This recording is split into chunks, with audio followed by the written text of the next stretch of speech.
Hi, in this video I will show you the new Dragon City codes for 2025 and I'll also show you how to redeem and get those rewards.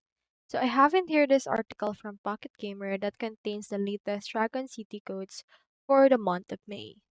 So you can see in here that we have the active Dragon City codes, which is Party Crasher for rewards, Tasty Cake for 13 legendary Joker orbs, Bestie for 13 legendary Joker orbs as well, and Dragon City for 1 Reaper perk, 1 advanced damage perk, and 1 mystery food box.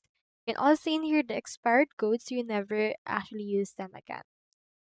Now, in order to redeem those codes in Dragon City, you just need to head over and follow the steps.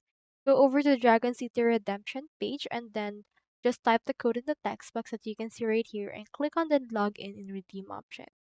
Scan the QR code from the mobile device that you're logged in from the Dragon City and type in your codes once again in the text box that will appear.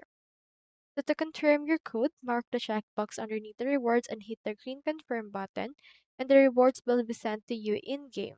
If you're already logged onto the site and want to redeem several codes, you can find the option in the drop down menu and then redeem under the Redeem tab. So that's all there is today, and I hope this video helped you out.